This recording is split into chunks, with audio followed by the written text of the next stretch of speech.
I got kicked out of 2 different high schools. I graduated from an alternative school. Never once did I think this Dr. Damon Arnold guy existed inside of me. Now understand this, the reason why I say that is because decisions... What's good, what's good, what's good? It's your boy, Dr.D.F. Arnold, the kid that got kicked out of 2 different high schools, coming to you again with the power plan.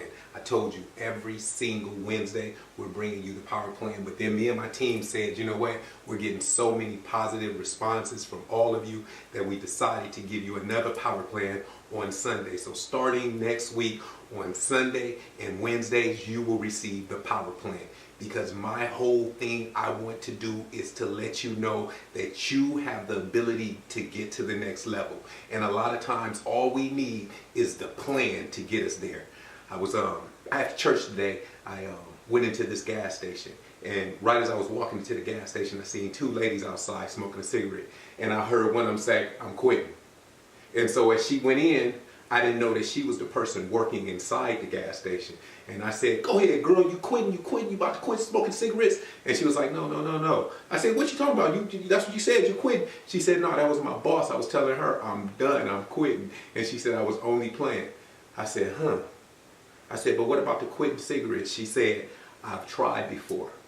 And I told her, I said, "Okay, I get it. I said, "So how important is it to you to stop smoking cigarettes?" And I said, "First of all, I'm not trying to get into your business. Just allow me to help you, because what happens in life is we have people who come in our life who are there to help us. So I didn't want to miss out on an opportunity to just help her with the information that I had, because that's what we're supposed to do. With the mistakes that we make, we're supposed to develop a different outlook on life to be able to help other people get through their situation." So I said, "How important is it to you to stop smoking cigarettes?" She was like, "It's important, but I tried it before and it's just been hard." I said, "Do you realize it's supposed to be hard? Because your fight is against you and the person that you know you have the opportunity, the capabilities of becoming." So I told her, I said, "I know you don't know me." I said, "But this is what I would suggest you do." I said, "First of all," I said, "Do you have kids?" She said, "Yeah." She said, "I got grandkids." I said, "Wow." I said, "How do you feel about your grandkids?" She said, "What do you mean?" I said, "How do you feel about your grandkids?" She said, "I love them to death." I said, "So if you love them that much, do we now know, with all the information that's out there, that cigarettes are harmful to our body?" She said, "Yeah." I said, "Okay, so here's the thing that you gotta understand. It is a force that's happening in the universe trying to keep people below the level that they can be at and operate in."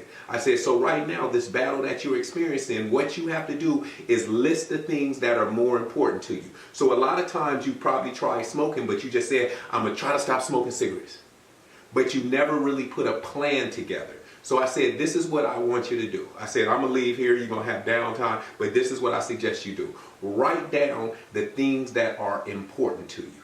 The things that make you smile, the things that make you light up." I said, "So who you going to start with?" She said, "My kids." I said, "So that's what I want you to do. Write your kids, write their names, write your grandkids, write their names. Write the different things that you would love to do with them, the places you would love to go with them. And then what I want you to do is have another column of what could possibly happen if you continue to smoke cigarettes. Because what are some consequences from smoking cigarettes?" She said, "Cancer, my lungs, not even having the energy to play with all of these negative things." I said, "You don't have to tell me, but think about all the negative things." So what I want you to do is I want you to have the column of the people who you love, the negative things, and then on the opposite end, I want you to have the things that you would like to experience. So the first column, all the people that you love who will be affected by you experiencing the things. In the middle, all the negative things, and then list off all the things that you would love to do based on you quitting smoking cigarettes. I said, "Can you do that for me?" She said, "Yeah." I said, "Really? Can you do that for me?" Right as I was talking to her, her boss walked in, and her boss I think she figured out the conversation we were talking about. And I said, and here's the thing I say to y'all. If you have someone who can hold you accountable, not for who you currently are, but who you aspire to be, that's who you need to be with. See, the people who are allowing you to be less than you deserve to be, you're going to have to make a decision to start separating yourself from them. Because in order for you to get to that next level, you're going to have to understand that you're going to have people who are going to push you into that next level. People who are going to encourage you into that next level. People who are going to hold you accountable when you act like you used to act, in the ways that you used to act, and you say you want to get here, so they check you on it. See, those are the type of people who can hold you accountable. So I told the boss, I said, yeah, I can tell you can tell what we're talking about. I said, I told her 3 things that I need her to do, 3 things I need her to write on a piece of paper. And then I told her, I said, so she can explain all that to you, but I said, man, understand this. When you start taking day by day and you start making the decision to stop doing those things that are going to cause harm to you and stop you from living the life you deserve, then she'll start seeing something different. And she'll want to join in, because if you were able to do it, because y'all was outside smoking, so a lot of times we hang around the people and do the things that we know are harmful to us and not getting us to that situation, but we're hanging around them. So when we start doing something different and we start experiencing different things, they start wanting to know what's going on and how we're doing it. And so now they want to get in and find out information on what you did. So explain it to her. And then what I want you to do, lastly, I said, I want you to take a picture. I said, take a picture of the piece of paper, because you're not always going to have that piece of paper. But do you always have your phone with you? She was like, yeah.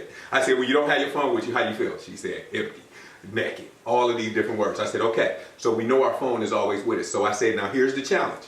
I said, once you decide to go smoke a cigarette, I want you to look at the phone and look at your list, and then ask yourself, are they more important than the cigarette that I'm about to go smoke? Because here's the reality, family, is when we make that thing more important than the other thing is when we start breaking away from that thing, because it becomes less important. See, the reason why we have trouble breaking that thing is because that thing is still important. So we haven't really visualized and pictured all the different things and the domino effects that takes place. Now I'm dealing with an illness, cancer, all of these different things. So now my family is suffering. Now I'm having to go and do all these different things for my health. And that's the reality. And so look at your phone every time. And I said, hey, the reality is this. None of us are perfect. So you will fall. But what I need you to do is when you fall, you say, you know what? That's all right.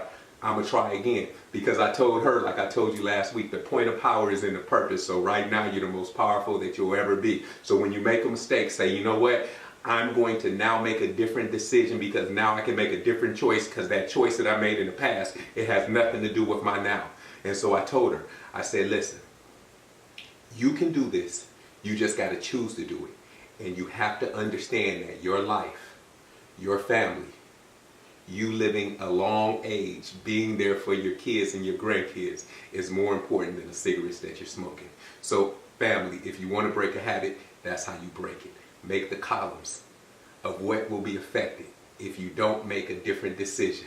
Because the decisions that you made up until that point, you know they're harming you. And they're not only harming you, they're harming your legacy. So let's make different decisions so we can have different outcomes. All right, y'all. Hey, it was wonderful. And like I always say, you can live ordinary or you can live extraordinary. The choice is yours. Peace. I got kicked out of 2 different high schools. I graduated from an alternative school. Never once did I think this Dr.D.F Arnold guy existed inside of me. Now understand this. The reason why I say that is because decisions